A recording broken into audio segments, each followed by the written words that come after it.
So completely agree. All right, Tim, let's shift gears here, man. Want to get into this Jon Gruden take. All right, this is about 2 minutes long. So I want to know what everybody thinks about what Coach Gruden had to say. Obviously, he's with Barstool Sports. So keep in mind, guys, you may hear a wordy dirt here as well. So put your guardian cap on and earmuff it if you do. Okay, you know what I'm saying? But here is what notice how everyone who wants Matt LaFleur fired, nobody's talking about Jon Gruden as their replacement candidate, right? Well, yeah, actually, Tim. Are they? There were several people on X going, "Give me Jon Gruden." I'm going, boys, if y'all looked at the win percentage. And listen, if Matt LaFleur wasn't the coach, if Matt LaFleur was not the coach for the Packers, right? If they did make that decision, there's nothing I can do about it, right? And they decided to move on. I'm not going to lie. It would be fun. It would be fun having Chucky as coach. This guy right here is now. Where's Mooch at too? Can we get Mooch in the fold? Coach Andy Reid. We'll trade 3 first-round picks for Andy Reid. Get him coaching the tight ends. So it's like party like it's 1994, baby. Let's go. All right, so here we go. This is Coach Gruden with Barstool Sports. Again, guys, there may be some bad words in here. I can't remember if there was or not. They've got Jon Gruden and they've got Greg Olson, who was obviously on the call yesterday. This is them kind of breaking down what they've seen. Here we go. Coach, I know you are a Packers guy. We've sat here and you've told me how, the Packers are the best team in the league and this and that. And then you turn around. They've lost to Cleveland. They've lost to Carolina. Are they still one of your Super Bowl favorites, Coach? Well, I don't know, Dave. After losing Tucker Kraft, that is a big blow to the Packers. That was a disappointing outcome. They were 13.5-point favorites.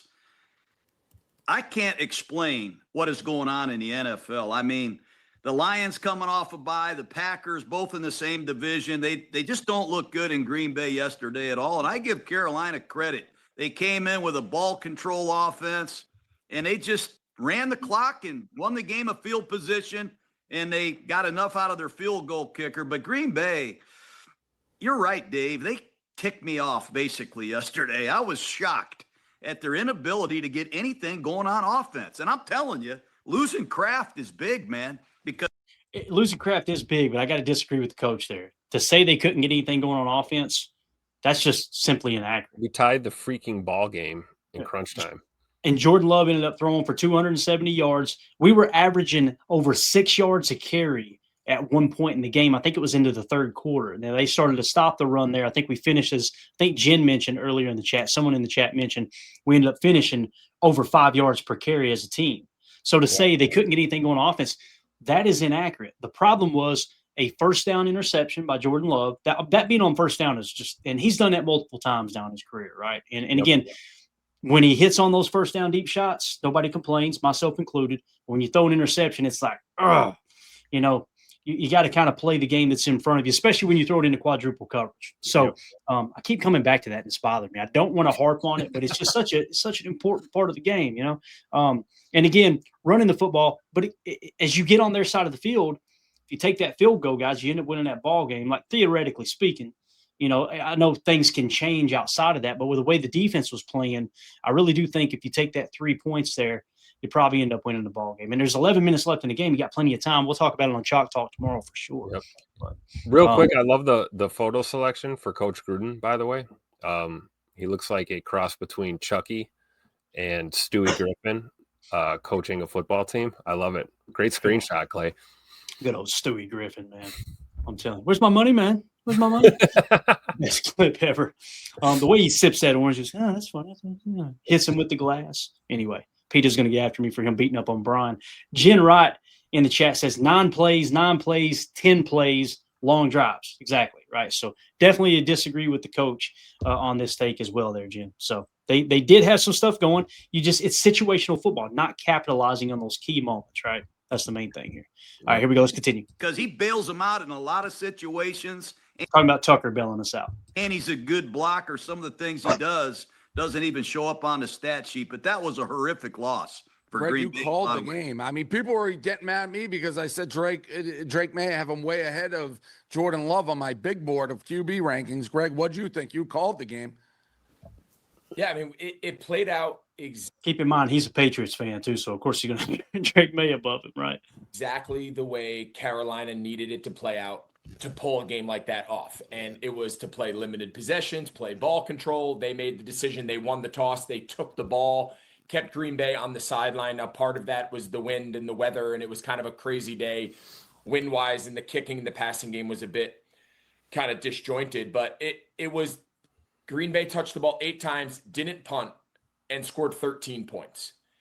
It's just think about that, guys. It's exactly what we talked about. They had 8 possessions. He said they punted one time. Is that what he just said, Tim? I think that's what he said. Anyway, I don't think we punted at all. Did we punt? Is that what he said? Okay, so 8 times, and you only came away with 13 points if you didn't punt at all. Regardless, let's say they did punt one time. I don't think they did. I'm with you there. You got to come away with more points than 13 points. You just got to. You stayed on their side of the field all day long. So to me, it wasn't that you couldn't get anything going. It's like Jen Wright said. I love it. Yeah.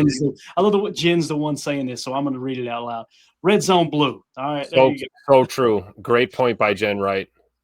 Shooting ourselves in the foot repeatedly in the red zone did not help us at all. I mean, this could have been a 27-16 type of game if we didn't shoot ourselves in the foot.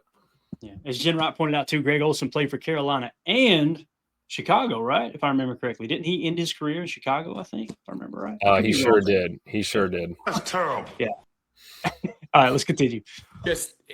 I think they need to put the game more in Jordan Love's hands. They are. Listen to that. They need to put the game more in Jordan Love's hands. And I'm coming away from the game going, boys, we should have stuck with the run a little bit more. Like the first down interception, the game was in Jordan's hands, right? So that doesn't surprise me. That was the same guy saying we should have went for 2.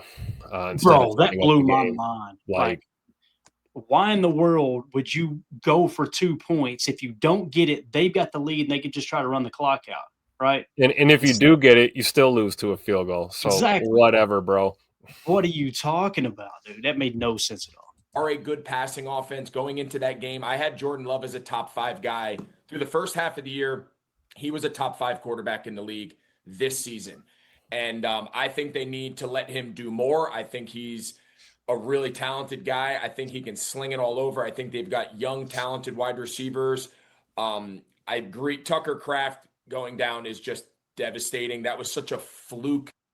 Yeah, and it was such a fluke thing, man, yeah. by the way. Oh, God, crush me, dude. Crush me. So there you go. There's Coach Gruden and Greg Olsen's take on the game. Tim, you got anything else you want to add to what they said there, man? Anything at all? Normally I defer to anyone who's coached or played in this game. Right.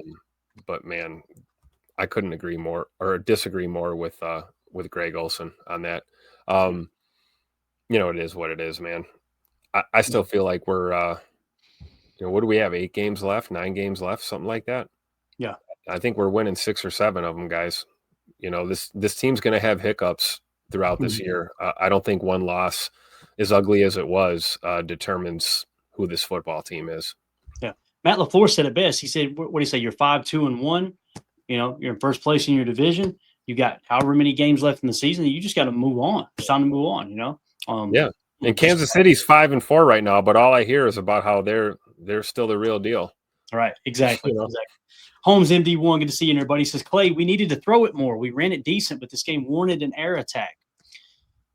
Did we see the wind?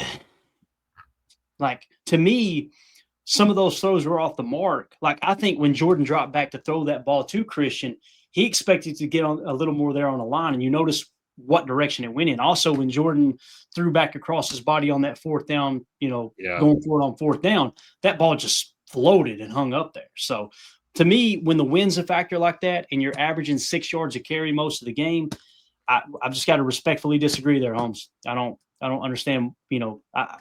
If I'm the coach and I'm watching that game, and you're going, okay, this is going to come down to a 1-possession game. Take all the points you can get, and why don't you? They just said, Greg Olsen just said, and whether you agree with him or not, it's cool. But he just said, and Coach Gruden said it too. Their goal was to come into this game and control the clock. They want to control the possession. So how do you combat that? You do the same thing, especially when you're moving the sticks, guys. They have one of the worst run defenses in the league. Exactly. That was, our number one object. Oh, I love this right here. I got to hit this. Here we go. Holmes MD1 says, short game, Clay. Jordan has the arm. Bub, did you watch the pick? Of course Jordan's got an arm. Brett Favre had an arm.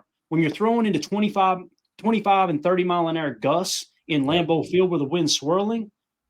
I'm sorry, man. Again, I probably shouldn't even highlight it because no, but to your point, like you said, Carolina came out and controlled tempo and controlled possessions. So I can see that you're playing right into what they're trying to do. Right. And that's what I'm saying. Like we need to resist that temptation to feel like we got to go out there on every drive and get it done on 2 plays, chucking the ball down the field. I agree with that, Clay. Okay, so he's saying no short passes, Clay. He's saying he wanted that in rhythm short throws. Now think about this though, Holmes. Go to Twitter and look at all the complaints. The majority of the complaints on Matt LaFleur, if I see another screen pass, if I see another bubble screen, if I see another, and then the argument turns into short the middle game is what I mean. Crossers, digs, drags, things like that. I somewhat agree with that, right? I do too. We saw some of it, right? We saw Rome with a couple of those. Yeah, hit a 30-yard gain. It's going to make Chalk talk tomorrow. I think it was a 30-yard gain. Love to Dobbs 30 yards on a 2nd and 20. I believe, if I remember correctly, that was across the middle, right? So short underneath. So I understand what you're saying, Holmes. It's just we're saying that, right? We're looking at that, and you go to X, and people are literally mad that they're throwing the short game. So again, you can't make everybody happy, right? That's just the way it is. But anyway, if you guys are watching this video back later, let me know in the comments what you think about Coach Gruden and Greg Olson, what they had to say. Be nice to Greg, okay? I know there's going to be some. I'll tell you what I think about Greg Olson. F him. That's what it's going to be. But let us know what you guys think in the comments. Did you agree with their take? Did you disagree? Anything that we might have missed here, make sure you throw it in the comments. Click subscribe, and make sure you click that bell icon so you're notified when we go live here in the future. So, Tim, is there anything you want to hit here before we jump into the PFF grades, man? Anything at all you can think of? Happy birthday, Tucker Kraft. Sorry your party sucks so bad. Get back soon. That's about it. Fresh on my mind, man. It's so break tough. out the 11 personnel, baby. Let's go. 10, 11, and 21. Let's go. It is tough, man. And I'm with you. I think 11 is the answer right now. Press into 11 personnel a little bit more. Emilio's hell bent on 10. And I'm going, whoa, man. I'm kind of with him there a little bit, right? Why not? I'll tell you this though, man. You come out in a 4-wide set and they got to make a decision. Do we go nickel or dime? And if they go dime and you spread stuff out with a 2x2 set, you just go dubs, dub Baylor or whatever. If you go with that, well, you're talking about opening stuff up for the running game too, and the screen passes as well, because you're really stretching the defense. So I can understand that. It's just what prevents me from buying completely in, Tim, is looking at it from the perspective of what's the rest of the league doing. When you get so far out there in right field away from what the rest of the league doing, because right now all the fat is the 12 and 13 personnel. Sure. The advanced metrics are showing that's the way to pass the football, is because now they're saying that teams may start getting away from matching personnel and just going with down and distance, kind of like back in the 90s. If you guys don't know what I'm talking about, basically it's if we show a 12 personnel, people go to base, right? Yep. But, back in the 90s, it was more about down and distance. So what that means is, let's say a team comes out, Tim, and it's a 3rd and 8 play, and you come out in 12 personnel, rather than matching base, they would go with their nickel and play it like a passing down. If it goes in that direction, then you're going to see the running game amplify a little bit. However, if you're really, really disciplining your defensive play call and you make sure it's just geared around obvious passing situations, which we had an obvious passing situation yesterday, and if I can find it here. Is that when Jordan checked to a run? No, this is when we were on defense. Oh, okay. This was it was a huge play at the end there. Micah Parsons talked about it. So, at the 50-yard line, so we're at midfield. It was a 19-yard run by Dowdle on a 2nd and 10 play. Micah said, we were expecting pass there, and they ran. Now, some fans are going, how can you expect pass when you ran all day? The situation, Bob.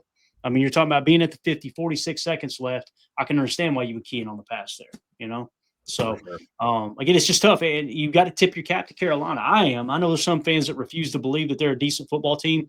They're 5-4. Well, who they played? Okay, now we're back to this strength of schedule thing. And this. They got the same record as the Chiefs, who are still apparently, favorites to possibly win another ship. So, and AFAM still wears his banana hammock with Patrick Mahomes' face on it.